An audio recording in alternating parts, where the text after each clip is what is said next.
guys, and welcome back to another video. And in today's video, it's one that I've been looking forward to. Now, 2 days ago, I'm currently recording this on a Friday. 2 days ago on the Wednesday, I went to watch Saiyaara, and ever since I watched it, I've been waiting so that I could give you guys my thoughts and do my review. I've been really excited to put this review out, guys. And honestly, if you guys have seen the movie already and you're watching this review to see whether someone agrees with you or not, let me know in the comments, what did you guys think of the movie? But yeah, let's just get straight into the review. Now, first thing I want to start with is the director, Mohit Suri. Now, Mohit Suri is a man who has mastered, I'm not saying he's only mastered one type of movie, but I'm saying that when something isn't broken, why would you try and fix it? In the same way, Mohit Suri has mastered these type of movies, whether it's Ashiki 2, whether it's Ek Villain. So I want to start by saying Mohit Suri, man, he hit the nail on its head and he has smashed this movie out of the park. There is one or two things I want to start with. One or two is there's a few scenes. There's a few scenes where the camera shot keeps going from a wide lens to a narrow lens to a wide lens to a narrow lens. And I know what they were trying to go for, but in some scenes it felt like it didn't need to be there. It wasn't ruining the depth of the scene, but it just felt a bit out of place. I feel like I could see where he was trying to go with that sort of vision, but in a few scenes I felt like it didn't need to necessarily be there.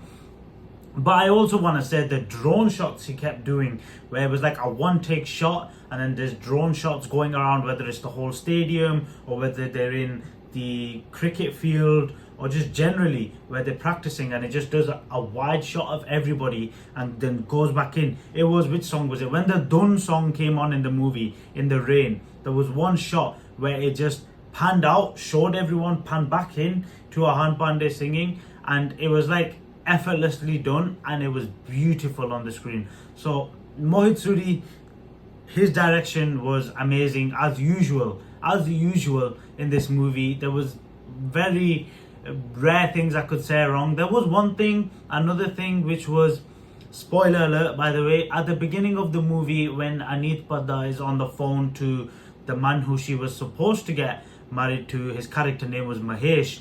When they were on the phone and going back and forth with the dialogues and he was saying, I found someone else, etc., the editing was a bit off there, guys. Aneet Padda was speaking over that character Mahesh's dialogues at times. So the editing there was a bit off. But I think that was the only part of the movie which I realized the editing was wrong.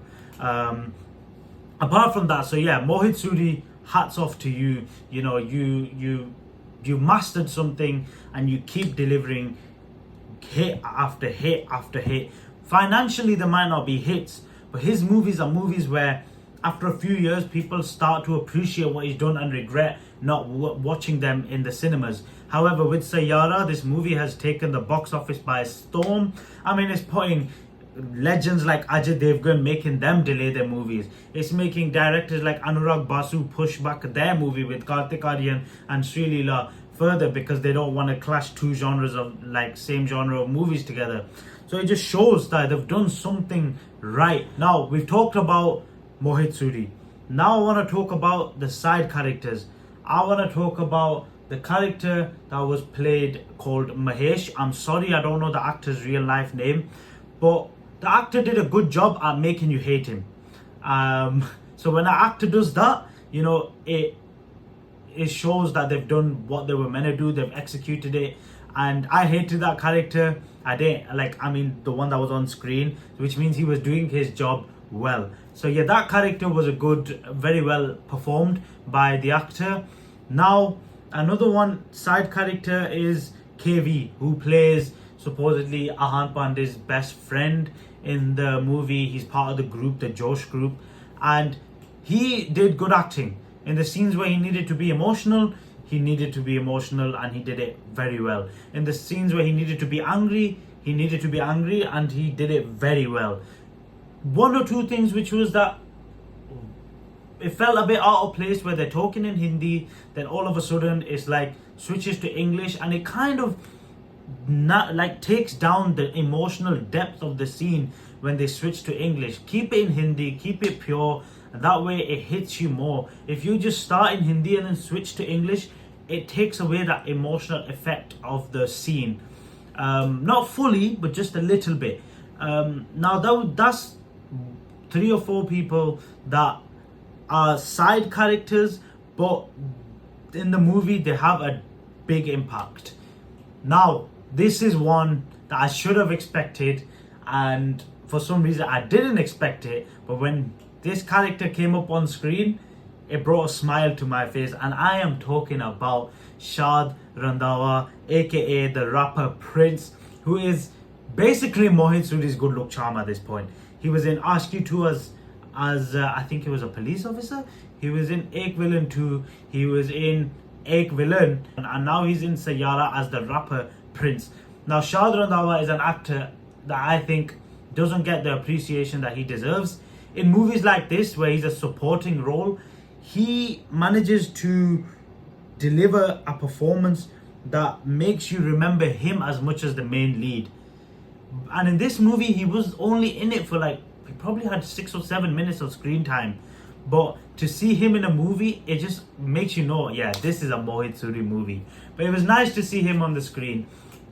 Now, I want to talk about the main 2 actors. Let's start with Aneet Padda. Now, she reminds me of Shraddha Kapoor when Shraddha Kapoor first came into Bollywood. The innocence that she had, the charm that she had, that innocent but fiery attitude that she had. Now, in this movie, Aneet Padda surprised me. And I've seen non-spoiler reviews before watching this movie of people praising her. And I thought, it can't be that good. It's her first movie. Everyone has some sort of flaws. But honestly, after watching that movie, she nailed the innocent look. Such a calm, sweet character. She nailed it. Then eventually the romantic side of her came out. She nailed it.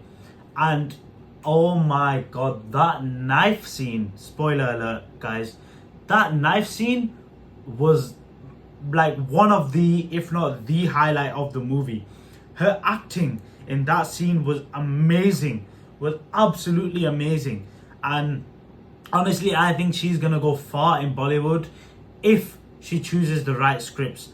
Follow the likes of Alia Bhatt. Don't follow the likes of Ananya Pandey. You know what I mean? Admittedly, I do think Ananya Pandey is getting better with each movie, but at the same time, I want her to focus on content-driven roles, not because it's a good big production house. Dharma comes knocking on the door. Don't be like, oh, I'm going to Dharma Productions because it's Dharma Productions. Instead, think about the story, think about the content. The perfect example of this is Rajkumar Rao. Even Ayushmann Khurrana, they don't necessarily work with big budget production houses, but their movies are always content driven and they're enjoyable. So these newcomers need to remember that a big production house will come knocking, but it doesn't necessarily mean that their movies are good, their stories are good. Look at Sikandar, big production house. Look at Houseful 5, big production house. Now Baghi 4, hopefully that's good, but after the 2 flops that Nadiadwala grandsons have done, I don't have high hopes. So they need to bear in mind that big production house doesn't mean big hit all the time anyway. Now, I've talked about Aneet Padda, that she was amazing in the movie. Now the man, honestly, let's move to Ahan Pandey. Now this man, he has potential to go very far in Bollywood. Very, very far. Equally as much as Aneet Padda.